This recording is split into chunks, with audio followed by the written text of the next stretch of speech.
మిత్రులు పట్టాభి గారికి మీకు ప్రేక్షకులందరికీ కూడా నమస్కారం అండి. నమస్తే అండి. మొట్టమొదటిసారిగా 1983లో జరిగినటువంటి తొలి మహానాడు అండి. అవును, అదే నేను పాల్గొన్నటువంటి తొలి మహానాడు. నేను జర్నలిజంలోకి ఎంటర్ అయినటువంటి సంవత్సరం కూడా అదే. ఏంటది సింహగారి పేరు అనేక ఏమంటారు మహానాడు తర్వాత సింహగర్జన అనే సభ జరిగింది కదా, అది వేర్లేండి. కాదండి, లేదు, సింహగర్జన చాలా లేట్. అది 83లో తొలి మహానాడు ఎన్టీ రామారావు గారు ముఖ్యమంత్రి అయిన తర్వాత తొలి మహానాడు విజయవాడలో జరిగింది. విజయవాడలో జరిగినటువంటి తొలి మహానాడుకి అనేక ప్రత్యేకతలు ఉన్నాయి. ఇవాళ మహానాడుకి ఇంత ప్రాముఖ్యత ఎందుకు వచ్చిందంటే అది తొలి మహానాడులో ఎన్టీ రామారావు గారు నెలకొల్పినటువంటి కొన్ని సంప్రదాయాలు, ఆయన తీసుకున్నటువంటి కొన్ని నిర్ణయాల వల్లనే దేశవ్యాప్తంగా అసలు తెలుగుదేశానికి పట్ల ఒక ఆసక్తి, అదేవిధంగా తెలుగుదేశం పార్టీ అనుసరించేటువంటి విధానాలు, రాజకీయ ప్రయాణం, వీటన్నిటిలో కూడా అప్పటి వరకు అసలు దక్షిణాది రాష్ట్రాల పట్ల పెద్దగా ఎవరికి ఆసక్తి ఉండేది కాదండి. అంటే ఇక్కడ ఏం జరుగుతున్నది, ఆంధ్రప్రదేశ్లో ఏం జరుగుతుంది అనేది ఢిల్లీలో వాళ్ళకి తెలియదు, మిగతా రాష్ట్రాల్లో వాళ్ళకి కూడా తెలియదు. అటువంటి అంటే ఆంధ్రప్రదేశ్ సెంట్రిక్గా రాజకీయాల గురించి తెలుసుకోవటం అనేది ఎన్టీ రామారావు గారితో మొదలైంది. నేను మొట్టమొదటి తొలి మహానాడు విశేషాలు చెప్తున్నాను. ఎన్టీ రామారావు గారు ఇక్కడ విజయవాడలో మహానాడు పెట్టాలని చెప్పిన తర్వాత అది మన ఇక్కడ సిద్ధార్థ కాలేజీలో అది ఒక ప్రాంగణాన్ని ఎంచుకున్నారండి. సిద్ధార్థ కాలేజీలో తొలి మహానాడు జరిగింది. దానిని వారు కాకతీయ నగరం అనేటువంటి ఒక నామకరణం చేశారు ఆ ప్రాంగణానికి. అదేవిధంగా సిద్ధార్థ మెడికల్ కాలేజీలో అది బహిరంగ సభ జరిగింది. దానికి శ్రీకృష్ణదేవరాయ నగరం అని పెట్టారు.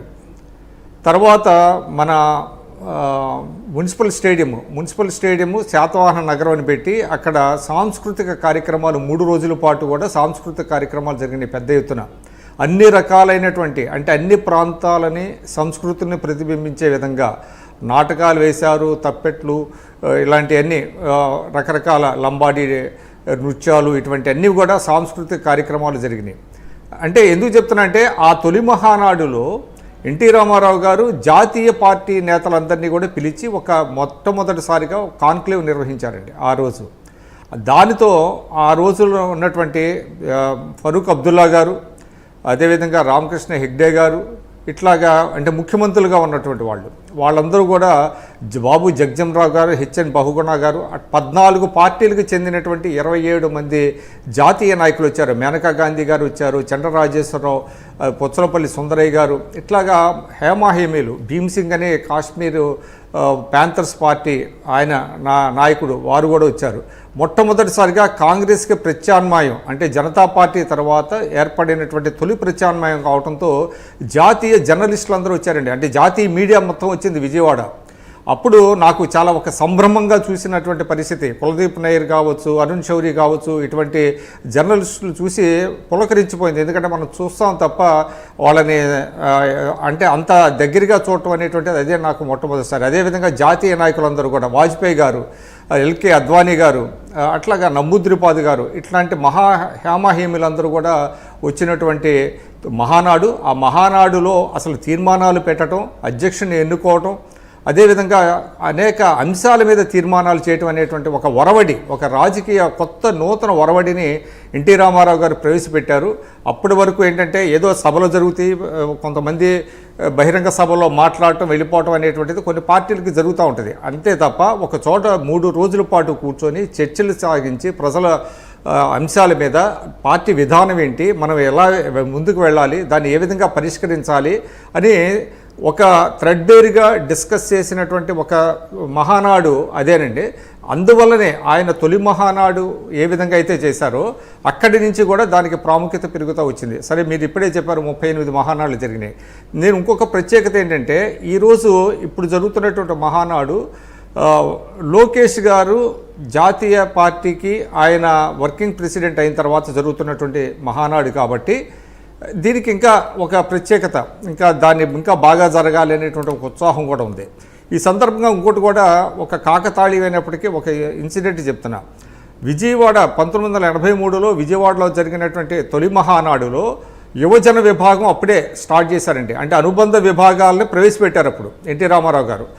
ఆ యువజన విభాగం అనుబంధ విభాగాన్ని ప్రారంభిస్తున్న సందర్భంగా ఆయన ఒక మాట మాట్లాడారు. అంటే కొంతమంది యూత్ని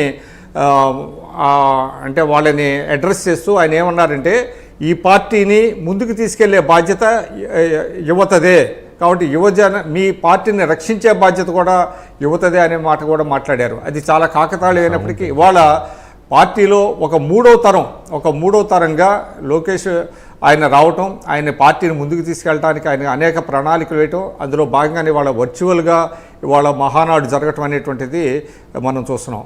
ఖచ్చితంగా అంటే ఒకటండి, తెలుగువారు రుణపడి ఉన్నటువంటి నాయకుల్లో, ఎందుకంటే తెలుగు జాతికి ఒక గుర్తింపు, గౌరవం, వారి అస్తిత్వానికి ఒక గుర్తింపు ఇచ్చినటువంటి మా నేతల్లో ఎన్టీ రామారావు గారు ఖచ్చితంగా ఉన్నారు, చంద్రబాబు నాయుడు గారు ఉన్నారు. ఈ ఇద్దరు నాయకులకి ఎవరన్నా కాదన్నా రాజకీయాలు పక్కన పెడితే వీళ్ళకి తెలుగు జాతి రుణపడి ఉంది.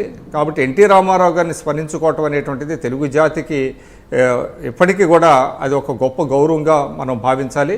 అదేవిధంగా తెలుగువారిని ఈరోజు అంతర్జాతీయ స్థాయిలో నిలిపి తెలుగువారి అస్తిత్వానికి పట్టం కట్టినటువంటి నాయకుడు చంద్రబాబు నాయుడు గారు.